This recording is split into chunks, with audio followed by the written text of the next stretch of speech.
Bismillahirrahmanirrahim. Sallallahu alaihi Muhammad. Dear students, I am Usman Attari, your maths teacher, and you are watching Brainy Digits YouTube channel. आज हम class 6 exercise number 7.1 यानी chapter number 7 को हम start करने जा रहे हैं। ये हमारी सब डोमेन 2 है जो कि रिलेटेड है किससे, लीनियर इक्वेशन से। तो सब डोमेन 2 लीनियर इक्वेशन से रिलेटेड और चैप्टर नंबर जो है हमारा 7 जो है इसमें आता है। तो एक्सरसाइज नंबर 7.1 तो फर्स्ट क्वेश्चन है, इसको हम करते हैं, स्टार्ट करते हैं। तो वीडियो को शुरू करने से पहले हमेशा की तरह आपसे ये रिक्वेस्ट कि चैनल को सब्सक्राइब कर दें और बेल आइकॉन का बटन लाजमी प्रेस करें ताकि लेटेस्ट वीडियोस के नोटिफिकेशन बर वक्त आप तक पहुंच सकें। वीडियो को लाइक भी करें, शेयर भी करें, कमेंट सेक्शन में अपनी आरा का इजहार भी करें। आपका एक क्लिक लाइक करने के लिए या शेयर करने के लिए मेरे लिए बहुत फ़ायदेमंद हो सकता है। तो स्टार्ट करते हैं। Question number 1. Read and write the following sentences as an arithmetic or algebraic equation. उसने कहा ये स्टेटमेंट्स आपको दी गई हैं। इन स्टेटमेंट्स से आपने क्या करना है, एक इक्वेशन बनानी है। अलजेब्रिक इक्वेशन हो या अरिथमेटिक इक्वेशन हो। अरिथमेटिक इक्वेशन कौन सी इक्वेशन होती है जिसमें सिर्फ नंबर्स आ रहे होते हैं, और अलजेब्रिक इक्वेशन कौन सी होती है जिसके अंदर वेरिएबल यानी एक्स वाई भी आ रहा होता है। बात समझ में आ गई होगी यकीनन ही, हम पीछे अलजेब्रे को पढ़ के आए हैं, उसमें वेरिएबल को हमने पढ़ा है। अरिथमेटिक इक्वेशन कौन सी होती है जिसमें सिर्फ नंबर्स आ रहे होते हैं, यानी 1 2 3 4 5 6 7 ये आ रहे होते हैं, और जिसमें एक्स वाई यानी वेरिएबल भी आ रहा हो उसे हम कहते हैं अलजेब्रिक इक्वेशंस। तो पहला पार्ट है हमारे पास 4 टाइम्स अ नंबर 9, यानी एक नंबर 9 है उसका 4 टाइम, ये 9 का 4 टाइम यानी 9 को 4 से ज़र्ब दे देंगे। 4 टाइम्स अ नंबर 9, एक नंबर का 4 टाइम्स, टाइम्स का मतलब होता है गुना, जिसे हम 2 गुना 3 गुना 4 गुना, तो जितने टाइम्स होता है उससे मल्टीप्लाई कर देते हैं। इंक्रीज्ड, इजाफा हो। इंक्रीज का मतलब क्या होता है, इजाफा होना, बढ़ना, ज़्यादा होना, तो यानी प्लस। बाय 4, इसमें 4 का इजाफा, तो यहाँ क्या आ जाएगा, 4 इज़ 40 यानी इज़ इक्वल टू 40, ये हमने लिख लिया। यकीनन आपने समझ लिया होगा। तरतीब से हम चलते हैं। 4 टाइम्स अ नंबर 9, 9 का 4 टाइम, इंक्रीज्ड यानी plus, by 4 plus 4 is equal to 40। Next part,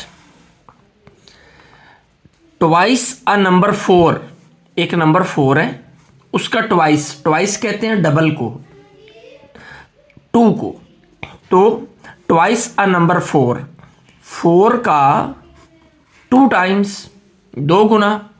twice a number 4 decreased यानी कम होना, माइनस। इंक्रीज का मतलब इजाफा यानी प्लस, और डिक्रीज माइनस, बाय 2, 2 इसमें से डिक्रीज हो, इज 6, तो इक्वल टू होता है किसके, 6 के। ये हमने लिख दिया। Number 3, twice a number n, twice a number n, एक नंबर n है उसका ट्वाइस, ट्वाइस डबल को कहते हैं, 2 गुना को कहते हैं, तो 2 से मल्टीप्लाई होगा। ट्वाइस अ नंबर n, जैसे पिछले क्वेश्चन में था ना, ट्वाइस अ नंबर 4, तो हमने क्या किया था, 2 को 4 से मल्टीप्लाई कर दिया था। अब यहां पर क्या है, ट्वाइस अ नंबर n, तो n को 2 से मल्टीप्लाई करेंगे, माइनस 3 इक्वल्स 20। ये हमारी स्टेटमेंट बन गई। सिंपल सा काम था। Twice a number n minus 3 equals 20। Okay जी, नेक्स्ट पार्ट,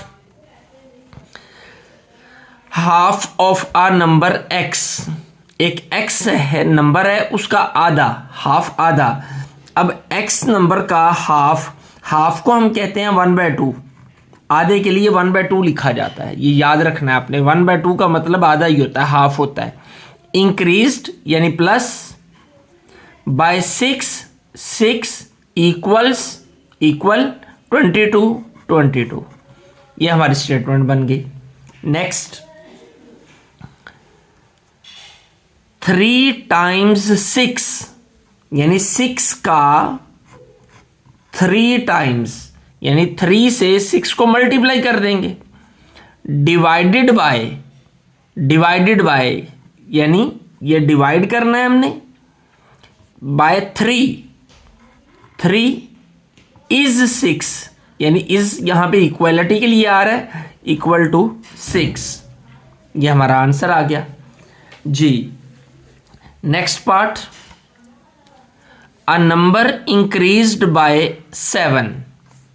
एक नंबर कोई भी, अब हमें नंबर नहीं बताया गया, पहले हमें तमाम सवालों के अंदर नंबर बताया गया होता था, तो अब हमें यहां पर नंबर नहीं बताया गया, तो फिर क्या होगा? तो जब ऐसी सिचुएशन आ जाए कि हमें नंबर नहीं बताया गया, तो हम वहां पे नंबर एक्स लेट कर लेते हैं, फर्ज कर लेते होते हैं। हम फर्ज कर लेते हैं वो नंबर जो हमें नहीं बताया गया, आ नंबर, यानी वो नंबर कौन सा है? वो एक्स है।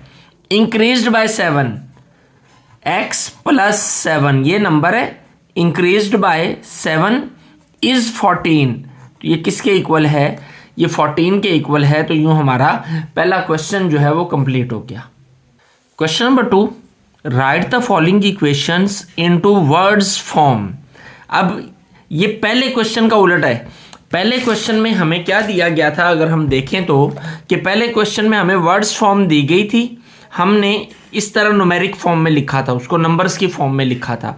अब हमें क्वेश्चन ये सेकंड है, इसके अंदर नंबर्स की फॉर्म में ये दी गई है स्टेटमेंट, इसको हमने वर्ड्स फॉर्म में लिखना है। यानी पहले ऐसे था तो ऐसे लिखा था, अब हमें इस फॉर्म में दिया गया तो इस फॉर्म में कन्वर्ट करना है। तो देखते हैं कैसे कन्वर्ट होगा। यह है 3 मल्टीप्लाई बाय 6, तो 3 का मतलब क्या है? 3 टाइम्स अ नंबर 6, यही होगा ना, 3 टाइम्स अ नंबर 6। जिसने पहला क्वेश्चन अच्छे से किया है उसको इस चीज की समझ होगी। 3 टाइम्स अ नंबर 6, सॉरी ऐसे 6 नहीं लिखना है, ऐसे लिखना है, वर्ड्स में लिखना है। 3 टाइम्स अ नंबर 6, यहां तक हो गया। आगे क्या? माइनस, तो हम माइनस लिख देते हैं। -4 आ गया। आगे क्या? इक्वल, तो यहां लिख देते हैं इक्वल्स। आगे क्या है? 14, तो 14 आ जाएगा। बिल्कुल सिंपल सा काम है, जैसे जैसे लिखा हुआ है वैसे वैसे हमने लिख दिया है। 3 times a number 6, 3 times a number 6 -4 equals 14। Next part जी, 3n है, तो 3 times a number n, 3 times a number n। आगे क्या है? प्लस है, चाहे तो प्लस लिख लें, चाहे लिख लें इंक्रीज्ड। हमने पीछे पहले क्वेश्चन में भी पढ़ा है कि प्लस को इंक्रीज और माइनस को डिक्रीज भी लिखते हैं।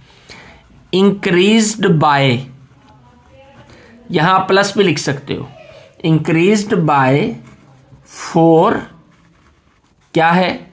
इज 10 लिख लें या इक्वल्स 10 लिख लें, दोनों ठीक है। इक्वल्स 10 यानी बराबर है 10 के जी। 4 times a number 6, 4 times a number 6, sorry इस तरह लिखना है। 4 times a number 6 divided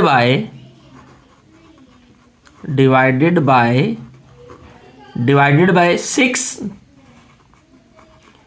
equals 4। ये 4, यो हमारा नेक्स्ट पार्ट जी। 6x है, तो 6 times a number x, 6 times a number x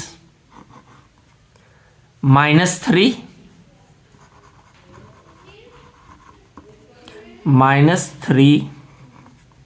equals 15। Equals 15। यो हमारा सेकंड क्वेश्चन भी कंप्लीट हो गया। थर्ड क्वेश्चन है identify the following as an equation or expression. हमने बताना है कि नीचे जो ये हमें स्टेटमेंट्स दी गई हैं इनमें से इक्वेशन कौन कौन सी है और एक्सप्रेशन कौन कौन सी है। अब इक्वेशन और एक्सप्रेशन में एक माइनर सा डिफरेंस होता है। वो डिफरेंस क्या होता है, कहने को तो माइनर है लेकिन बहुत बड़ा फ़र्क होता है। वो फ़र्क ये है कि इक्वेशन में हमेशा इक्वल का साइन आता है। ये इक्वल आ रहा है ना, बराबर, ये जिसमें इक्वल का साइन हो वो इक्वेशन है और जिसमें इक्वल का साइन नहीं है वो एक्सप्रेशन है। तो हम देखते हैं, इसमें देखें 4x + 2 इक्वल यानी बराबर की अलामत नहीं आ रही तो ये क्या होगी, ये एक्सप्रेशन होगी। ओके, इसमें भी बराबर नहीं आ रहा तो ये भी क्या है, एक्सप्रेशन है। ये बराबर आ रहा है तो ये क्या होगी, इक्वेशन। EQ लिख रहा हूं इक्वेशन के लिए। इसमें भी इक्वल की अलामत यानी बराबर नहीं आ रहा तो ये भी क्या होगी, एक्सप्रेशन।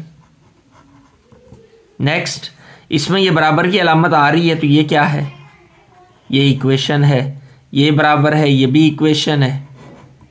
इसी तरीके से इसमें इक्वल की अलामत नहीं आ रही, बराबर नहीं है कहीं पे भी, ये प्लस आ रहा है तो ये क्या होगा, ये एक्सप्रेशन होगी। ये इक्वल आ गया तो ये भी क्या होगी, इक्वेशन। EQ आ गया, ये भी इक्वल है तो EQ आ गया। ये भी इक्वल है तो ये भी इक्वेशन है। और इसमें बराबर नहीं है तो ये क्या है, ये एक्सप्रेशन है। जो हमारी ये एक्सरसाइज जो है वो कंप्लीट होगी। इंतहाई आसान सी एक्सरसाइज थी, हमने थोड़े से वक्त में कर ली तो यकीनन आपको अच्छे से समझ आ गई होगी। तो वीडियो को लाइक, शेयर और सब्सक्राइब कर, चैनल को सब्सक्राइब करना नहीं भूलना। आपका एक लाइक करना, आपका शेयर करना, आपका कमेंट करना, आपका सब्सक्राइब करना, तमाम चीज़ें मेरे लिए बहुत वैल्यूएबल हैं।